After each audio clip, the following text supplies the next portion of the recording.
Going on, everybody, this is Jacob Vile for a build update today with the final part before the meter results to kind of see how this looks as the finished result.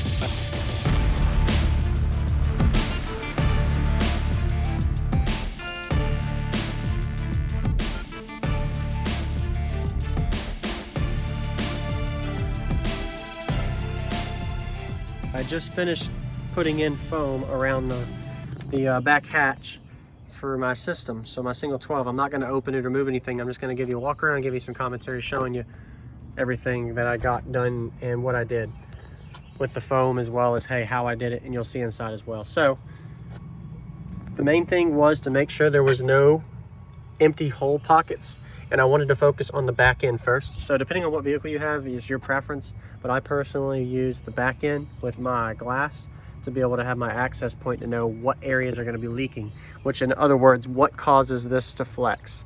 So anywhere that this is flexing would have an empty pocket, and that would be pretty much anywhere aside from this center panel. So that's what I'm working with. So what I did was I started off like y'all saw in the previous video, watch it if you haven't, with the air pockets. So the biggest air pockets were in the corners here, and then the big corner right here, and you'll see on the inside in a second how that worked out. But what I'm going to be doing with this is I foamed all the way around the edge. So some of the critical areas, you're probably going to want to do more than one layer. You're going to want to have a layer where you get it to pretty much cure, and then you'll add a second layer. So I might add a second layer, but I won't put that on video to make sure I know this is good. And then I'll do flex tests to kind of see how it does, as well as meter results too in the next videos.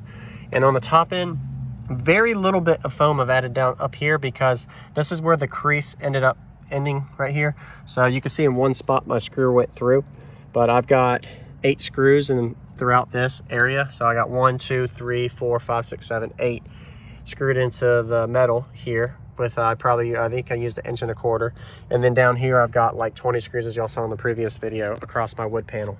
And then I have a screw in this corner and a screw in this corner screwed to the metal. So I don't recommend doing that, but hey, that's the way I do it. I'm sure there's better ways, but like welding, you can do a steel plate and weld it. But hey, I'm not doing all that. I went the cheap route. I didn't spend any money aside from what I already had. I already had the wood. I already had the foam left over from my roof build. So I said, let's see what we can do. So the downfall to this is it's a permanent change, meaning if I want to take this out, it's going to take multiple hours, 3 times as much time, and it could actually potentially make me lose afterwards. So I'm hoping this is a good gain. I might gain a little bit on the low end. I might gain on the high end. You never know, but we shall see with this. So let's go ahead and close this. So let me show you how solid this is on the airtight seal. So before I'd be able to close this and it would latch immediately, watch this. It won't latch. So that right there shows you I can feel all the air coming out of the back panel around the glass. So that means there's no air, the air is trapped, which is a good thing. And that's what you can do to test with it, is to make sure you don't have any leaks. So the way for me to close it is I do this, and I can't close it unless I shove it. So there, I shoved it and now it's closed. All right, now I'm gonna go in here so y'all can kind of see the end result. So I foamed in the inside as well. So there's some areas on the top end is the most critical for the inside, because on the inside there wasn't very much to seal. As y'all can see, some of the screws I screwed in as I was talking about. But what I did was I sealed on the inside foam. I used some foam all the way around the top edges. I didn't do any foam on the bottom end. I'll do that later, after I can be able to raise my back hatch to be able to do that. So if you can come down in here, y'all can see that is how it's looking. I didn't do any foam on the bottom end. I'm not gonna do a build update on that, but that's what I'm gonna do when I'm done. Once this cures overnight tomorrow, I'm gonna go ahead and add foam to like these panels right here, all the way up on both ends, so y'all can kind of see how that turns out. Definitely happy with the results though. I think this is going to be a nice gain. I might even get a little bit more lows depending on the flex on how pressure was escaping in the glass. But you can see in that corner too, look, got some drip, a couple pieces dripping. It's all good. But yeah, hey, this stuff is hard to get off. If anybody knows a way to get this stuff off that's still watching, let me know. How do you get rid of great stuff or this foam off your hands? Because it sucks when it's on. Always recommend using gloves. Cover your eyes too. And that's where the foam's looking there.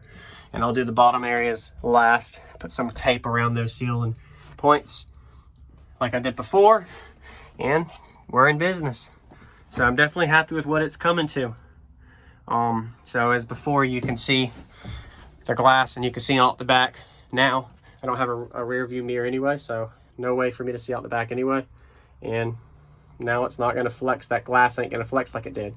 So hopefully the flex goes to the front and not the back. That's the goal. And we shall see. Stay tuned for the meter results in the next video once it cures fully. And we'll see how my peak changes. Looking forward to it. Thanks for watching. Subscribe if you haven't. And let me know if you have any questions as far as how I did this or the step process to it. So, appreciate y'all always watching, and I'll see you on the next one. Jacob Viral out. What's going on, everybody? This is Jacob Viral, ending this video to say thank you for watching my videos. Every single day I have a daily cardio video I upload. So if you haven't already, go ahead and hit that subscribe button and notification bell, and I'll see you tomorrow.